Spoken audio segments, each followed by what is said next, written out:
Hi, my name is Blair, and this is my story, The Leprechaun Master.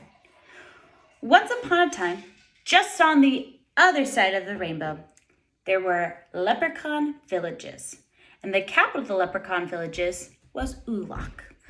Ulak was home to the ultimate leprechaun master, Gwena. Gwena ruled over the leprechauns with her skill, and she was quick and sneaky. And she earned her title by being the wealthiest leprechaun in all the land. Most of the leprechauns in Ulak were among the wealthiest. It was with great skill that a leprechaun would be able to gain their wealth. Whenever a rainbow appeared on Earth, it would bridge the gap between the leprechaun world and the human world. And that's when the leprechauns would go out and steal from the humans. They would steal rubies, jewels, bronze, and silver. But what was most stolen was gold, because gold was worth the most.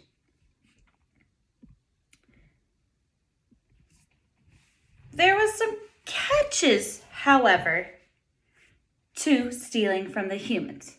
The first catch was that if you stole from the humans and they caught you, you would have to give them all the earnings that you had made that day. The second was as soon as the rainbow disappeared, you were stuck in the human world until another rainbow had appeared.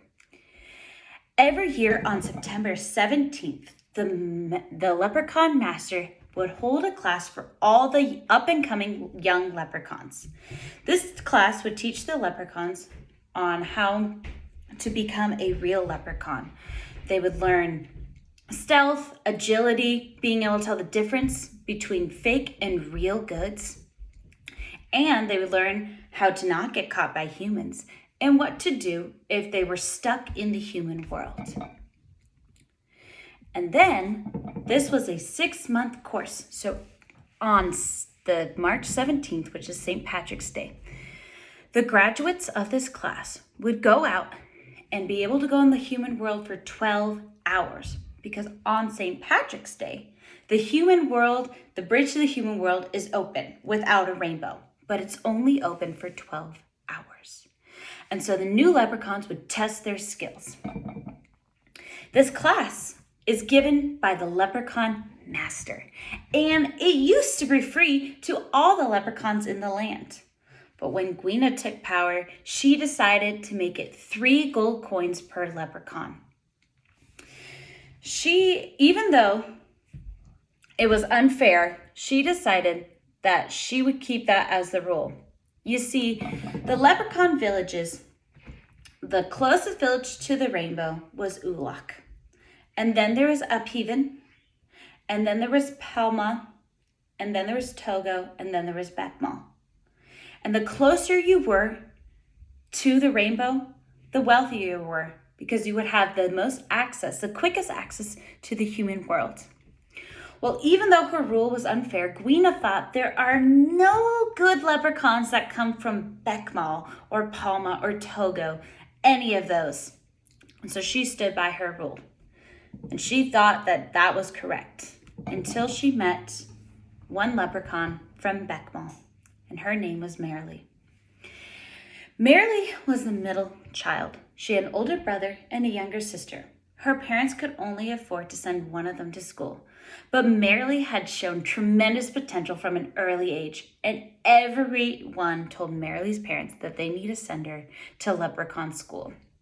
They made their decision, and Merrily's dad worked really hard for a really long time and was able to get enough gold coins to send Merrily to school.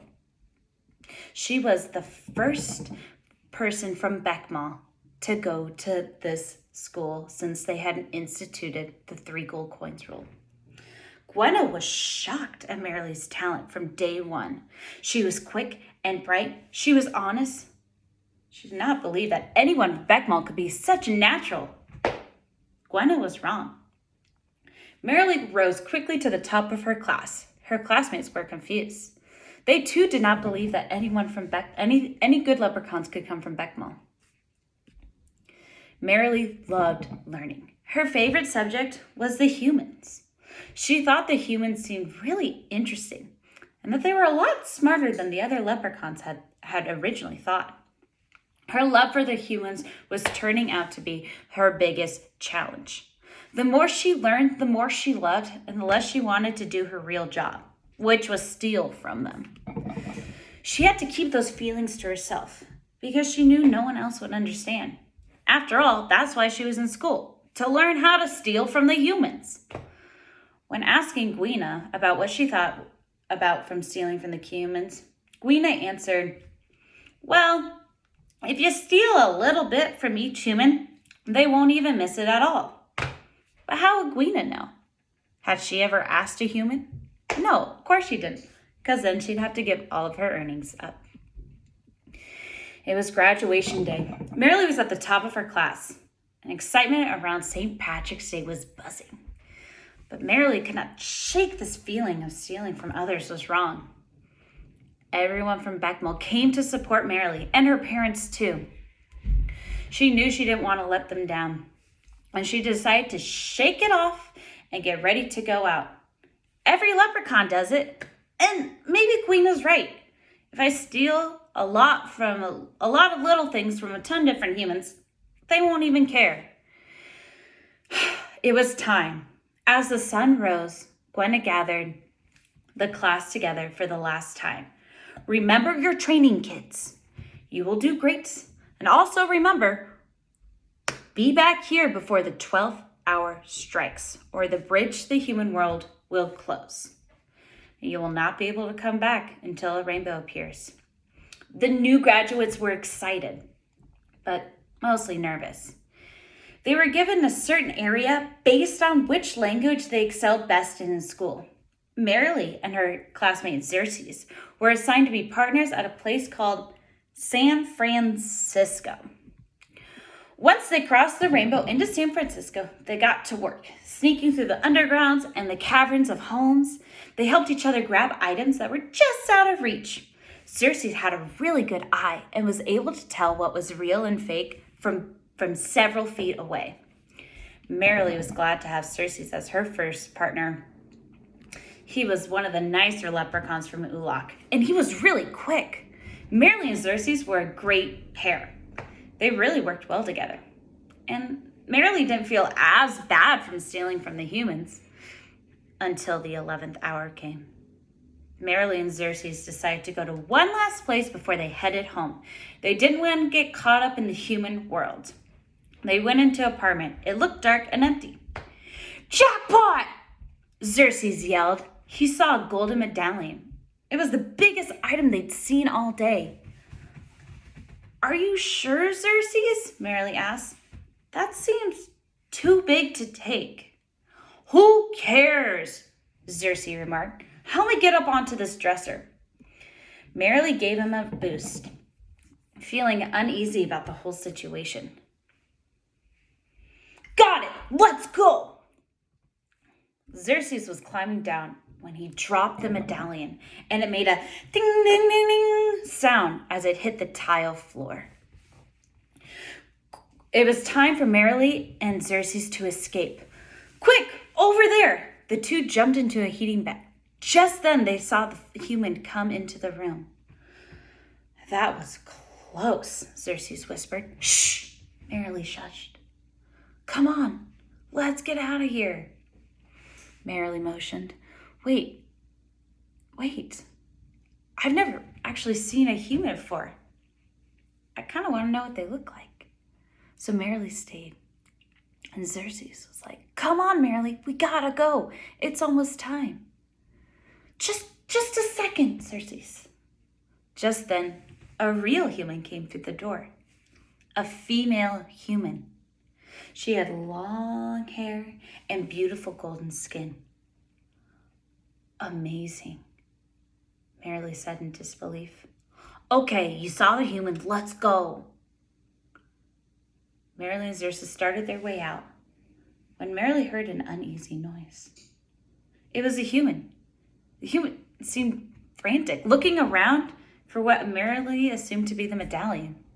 Then she heard Hey, hun, have you seen Dad's medallion? It's not here. The human was concerned. Then Marilee heard a voice that she could not see. Haven't seen it. Have you checked on the dresser? It's not here, Dave. I don't know where it could be, Beth. Marilee felt so bad. Marilee, let's go, Xerxes cried. Marilee couldn't go. She had to give the medallion back. The human looked really worried. Go ahead. I'll catch up to you later. I'll see you at home. Okay. Are you sure? Yeah, just go, Xerxes. Marilee slowly exited the vent and hid behind a chair in the room, while she waited for the human to leave. Once the human left, she was going to put the medallion back and then head home. She'd be so fast and catch up to Xerxes, it was like she was never even there. She did just that. She climbed up the dresser. As she was climbing and holding the medallion, it was a little heavy, and she dropped it, and the medallion fell on the floor. And before she could hide, the human was back in the room. Ah! What are you doing here? The woman asked. I can explain. You're a leprechaun. It was you who stole my medallion. My father's medallion. How could you do that? It's the only thing left I have of him. I'm so sorry. I didn't know. I came to return it, and if you just let me go, I'll just be on my way. As Marilee turned around, she felt two hands grab her and then place her into a clear jar. Marilee was so sad. The jar was placed next to the human husband, and Marilee was crying. She said, "You have to let me go. You have to let me go. I have to go home." And the woman said, "Well, you should have thought of that before you stole from me." Marilee sat in her jar and cried and cried. The husband knew she was sad and turned to her, said, "Hey, you want to watch some TV?" Marilee had no idea what TV was, but she knew this was a kind gesture from the human and nodded. The husband turned on the TV, and he was watching a magic show. As he watched in awe, Marilee was confused. What's so cool about that? All leprechauns can do that kind of magic. She turns to the husband and said, "Hey, I can do that." Husband said, "No, there's no way you can do that." "Yeah, I can. Do you want me to show you?" Husband said, "Sure." He poured Marilee out of the jar. She sat in the living room, and he handed her a deck of cards. Well, the deck of cards was so big, there was no way she could hold them. So her first trick was to grow. She grew and she grew and she grew and she grew to be the size of a human. And then she was showing him trick after trick, just like he'd seen on TV, nailing every single one. "Hey, hon, you might want to come in here." The husband motioned for the wife. The wife walked in and was startled by Marilee's size. She was confused as to what was going on, and at that moment, the 12th hour struck. Marilee began to sob. "No, I am stuck here. I am stuck. I have no way out." "Stuck? What do you mean by stuck?" the woman said. "Well, the bridge from the human world to the leprechaun world has closed, and now I'm stuck here until a rainbow appears." "Well, that's awful," the husband said. "Because in order for a rainbow to appear, you need rain. And it hasn't rained here in weeks." Marilee felt discouraged. But I have an idea. Why don't we get you out of the house and take you to Fisherman's Wharf? You can show off your tricks there." Fisherman's Wharf? Okay. Marilee didn't really want to go, but she had nothing else to do, and it was a chance to get outside. While at Fisherman's Wharf, she started doing her amazing tricks, and soon enough, a huge group of people gathered around and started giving her money for doing these tricks. Marilee went back home with the husband and wife and stayed with them until the next rainbow appeared. While with them, she learned about all the harm that leprechauns had caused to not only them, but to their family and friends, stealing their precious heirlooms. Merrily felt sad and guilty. She knew this wasn't right, but she had an idea. The second that a rainbow appeared, she went back into the leprechaun world. Everyone in Leprechaun Village was so worried about her, and they welcomed her home with lots of love. Gweena was most anxious to hear about Merrily's trip. When Merrily came home, she told Gweena and the rest of the leprechauns about all the harm they've caused to humans. But she knew how to make it right. She knew how to get back into the human world and earn the money the right way. She showed them all the money she had earned from doing magic tricks that all leprechauns can do. The leprechauns were so surprised, they decided to crown Merrily the new Leprechaun Master, to be able to teach the young leprechauns the new way.